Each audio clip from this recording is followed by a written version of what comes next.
All right, guys. So I actually was going to take a break from making videos this weekend. However, I saw ABL drop 2 videos today. And when I saw that, I was like, oh man, ABL out here grinding? That means I don't have time to sleep or rest. So I have to get out here and grind. That's just a little lesson. Let other people help you get better and motivate you. That's how it works.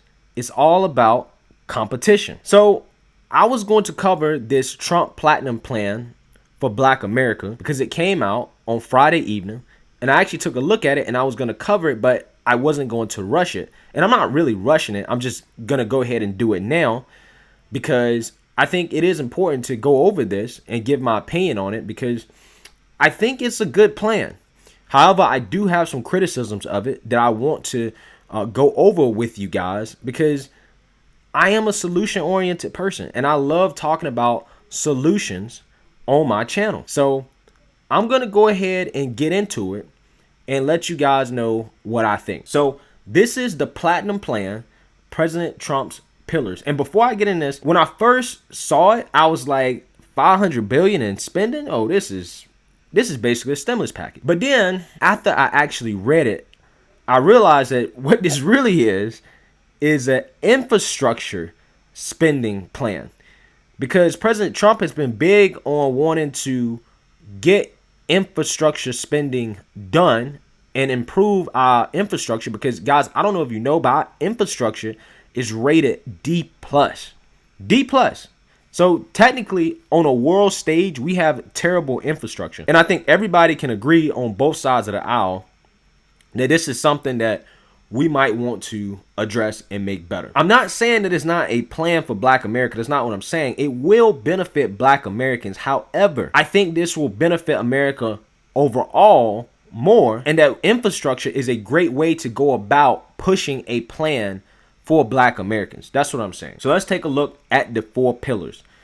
Opportunity. By achieving historic employment levels for Black Americans, as well as increasing access to capital for new businesses, President Trump has been committed to ensuring all Black Americans can achieve the American dream.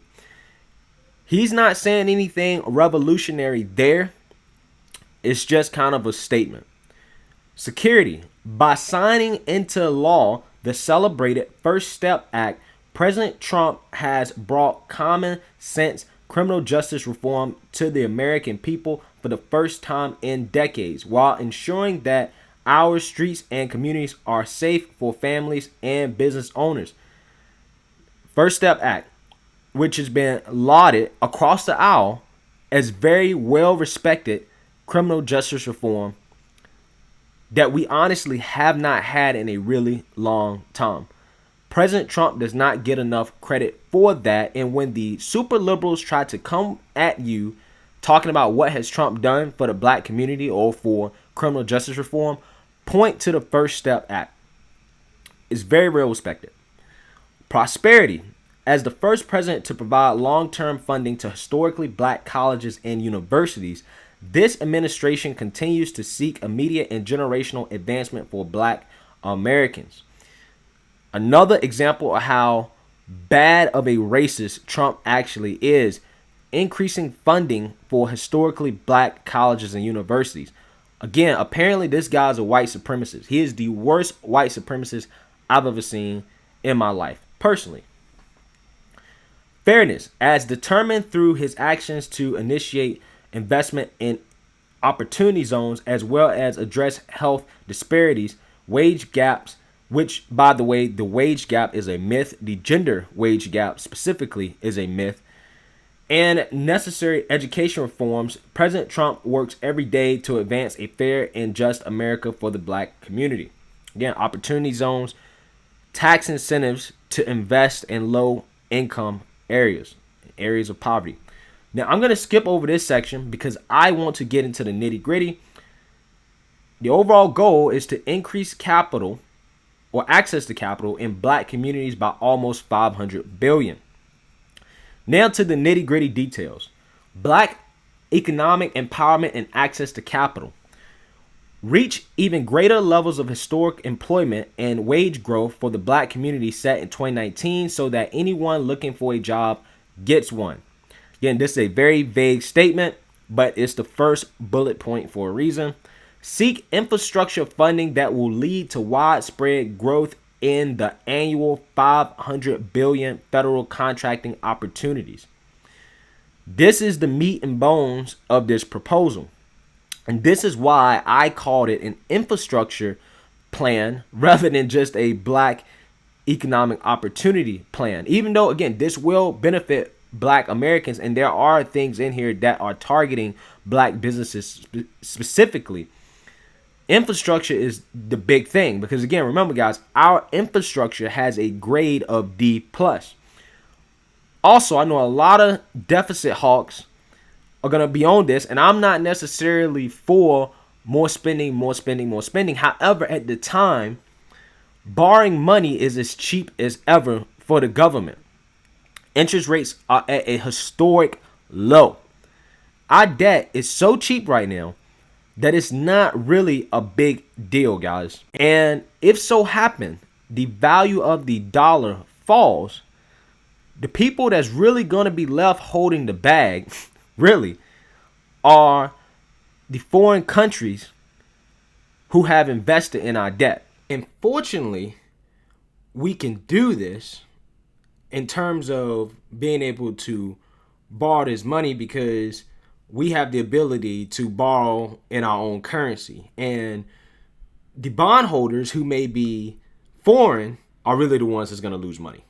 So that's a simple explanation for that. Feel free to argue with me about it in the comment section. I know a lot of people are deficit hawks. And at this point with this COVID thing, we just got to spend money. And if there's a time to spend money, we have to spend it. And we need an infrastructure upgrade. We have a grade of D+. I'll be interested in hearing you guys' arguments in regards to that. So let me know.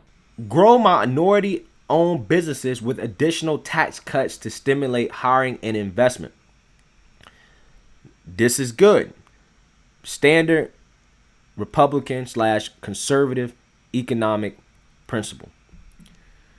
Encourage onshoring and development of domestic manufacturing to increase supply chain, business development, and employment. Basically, bring jobs back to America. And that's great. And I hope that this can help with that. However, this is not very detailed in terms of how they're going to do that. Tax cuts can help. It looks like, President Trump with this trade war with China, increasing tariffs on their goods being imported. They're trying to do that. But guys, these companies are so ingrained in Southeast Asia that it's going to be very hard, literally, for them to physically move from China or Southeast Asia back to the United States. One, because it's expensive. And then two, because wages are so low over there that the operating costs over there versus here, it's going to be very hard to get those to even out. But President Trump, at least he's trying. You can look at what's going on with wild little trade war with China. Examine barriers to employment, including fees, occupational licensing, arrest record inaccuracy, and expungement. This is a huge one because a lot of people that get out of prison and jail with records having hard time finding jobs on the regular employment market because of their criminal background. A lot of employers just don't want to hire them. So a lot of these people get into jobs where you need licensing and where you can start a small business in which your background doesn't really matter as much, such as being a truck driver or being an electrician, a plumber, a barber, a hairstylist, something of that nature, where a criminal background is not necessarily a barrier to entry.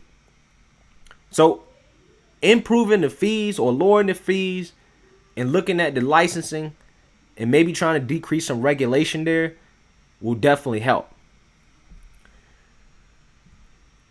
Invest almost $20 billion towards broadband internet access to create job opportunities, improve classroom connectivity, and the ability to utilize telehealth services.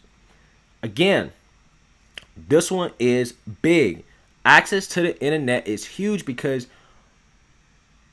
the internet is king right now. Our economy, our society is moving towards a tech-centered society in which you need internet access basically to live. Our classrooms and education are all becoming virtual. Our jobs are becoming virtual. So increasing access to the internet, especially for those who are poor or in poverty, is going to help give them access to jobs and basically an extra economy for them. Because a lot of people are starting online businesses. They're freelancing online. They are doing things such as starting YouTube channels, starting podcasts, all types of things online that people can do to make extra money. Increasing access to that for those who have less is a good thing. Fueling access to capital for Black-owned businesses. Increased opportunities for small business lending and technical assistance through community development financial institutions in order to grow business and create generational wealth opportunities with over 400 billion in lending. All right, guys. So a CDFI is basically a mission-driven financial institution that uses market-based approaches to try to inject capital directly into communities that lack access to capital. So this is something that we already have, and Trump is essentially proposing to boost 400 billion in lending through these programs that we already have. Now, again, they take a market-based approach to their program. And this is specifically for disadvantaged communities. So again, when people want to talk about systemic racism, point to this, right, in the plan. When they want to say, oh, what is Trump doing to address systemic racism? Point to this. This is specifically for something like that. I think that's a great idea. Examine alternative ways to build credit, including rent, utilities, and phone bills. This is good because a lot of people, especially black people, in my opinion, not trying to stereotype here, are bad with their finances, especially early in life. They're getting credit card debt. They're getting all this debt that ruins their credit score. And now they don't have opportunity to get business loans and home ownership loans and capital needed to start to build up assets and to create generational wealth. If we can make it so building credit is tied to paying rent, utilities, phone bills, instead of having that just hurt you, if that can also help you as well, that's a good way to get people back on their feet.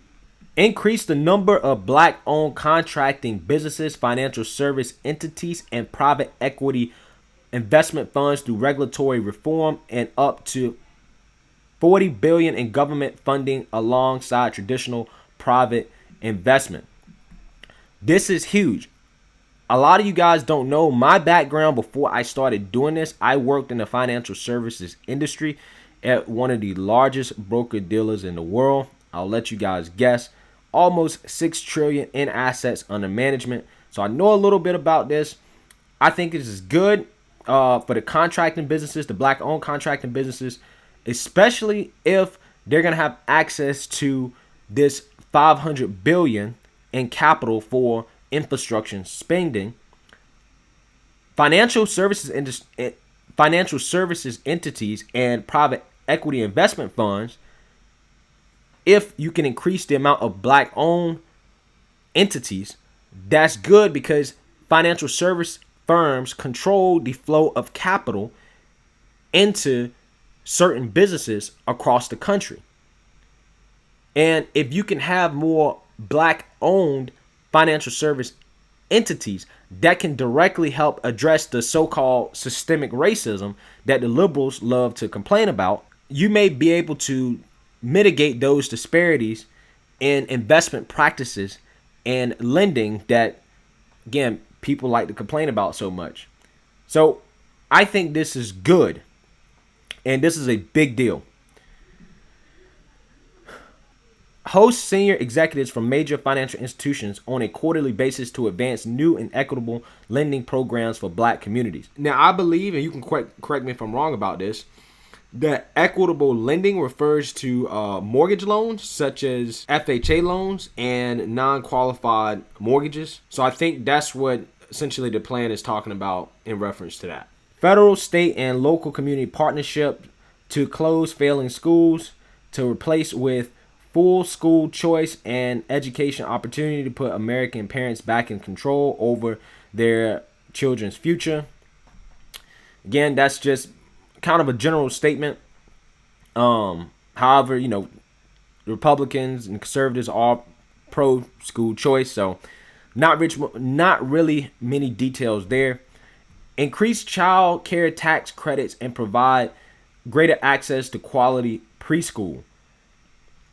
This is a big one because you increase the chance of a child having success in life with having access to quality education at a very young age. But really, that starts in the household, which is why I'm really big on that. But if you can increase access to quality preschool, I think that's a good thing. All right, better and cheaper healthcare. So I'm not really going to go into too much detail about this because my personal philosophy in terms of healthcare is that I'm not necessarily super opposed to a public option. However, I do think that the healthcare market, for the most part, should remain private. And the reason why is because we should not incentivize Americans to continue to live an unhealthy lifestyle. I think we have one of the highest obesity rates in the world. And what that basically means is that a lot of our health problems are associated with our lifestyles. So health, in my opinion, is your own personal responsibility. And most diseases are linked to lifestyle and food/diet choices. So we need to incentivize and work on trying to change the habits of Americans in terms of what they eat and their lifestyle choices when it comes to healthcare. And that will lower costs because you'll have less people that need healthcare services, in my opinion. But obviously, as you get older, something like Medicare is needed for older people who are going to have health problems regardless. So I'm not really going much detail about that. Oh, and one more thing I forgot. When it comes to the health disparities in the black community, for example, those are, again, lifestyle related. Our diets as black people are very bad. We eat a lot of pork, we eat a lot of salt, a lot of sugar. It is what it is. We need to change that. I'm very health conscious. I try to eat what I would think a very balanced and healthy diet. I try to avoid processed foods. I try to eat, fruits and vegetables every day. Not too much meat, even though I love meat. It's just taking responsibility for your own health outcomes. Safety and justice. Safe streets. Continue to make historic improvements to the criminal justice system through common sense actions like the First Step Act, including increased use of drug rehabilitation versus drug incarceration. I think that's good. We need to end the drug war. We need to focus on putting fathers back in homes. That's a big deal to me. Restore safety to Americans' great cities by working with police departments, community leaders, and mental health professionals to install the most responsive, professional, and accountable models of policing, including diversity training and accreditation standards. Now, the super liberals on Twitter try to get real mad about this because they try to say, "Ooh, Trump cut diversity training for all federal employees." No, he got rid of critical race theory, which is bullshit. Advanced second chance hiring to get rehabilitated citizens with a criminal record back on the job. Again, obvious. That's good. Not much detail there, but I agree with it. Prosperous black communities. Make Juneteenth a national holiday. This is BS. I don't like this. I hate how the liberals want to always celebrate when white people stop kicking black people's ass. That's all that is. Now, I think that we need to let slavery go. We need to stop talking about it. It is a victimhood mindset. It is holding us back more than it is helping us. I don't agree with making Juneteenth a national holiday. I think it's stupid, personally. And I think it's really just kowtowing to the liberals. That's all it is, in my opinion. Prosecute the KKK and Antifa as terrorist organizations and making lynching a national hate crime. I bet the liberals are going to love this one because they love talking about the KKK, even though the KKK is basically non-existent. And they swear up and down Antifa doesn't really exist. So you can tell this right here was really just a FU to the liberals. Fewer black farmers and access to healthy foods to address food disparities. Again, I've already kind of talked about that. Favorable trade deals to bring back manufacturing jobs and help black contractors, farmers, inventors, and consumers. I've already talked about that. Collaborate with cities and counties to address mental illness and substance abuse. Again, that's a big deal. Mental health is a big problem in all communities. A lot of people can benefit from that.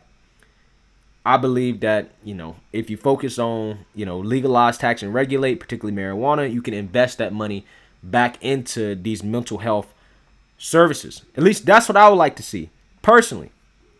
But, again, I agree with that. So, overall, what do I think? I think that the best part about this is the fueling access to capital for black-owned businesses section. That is the best part.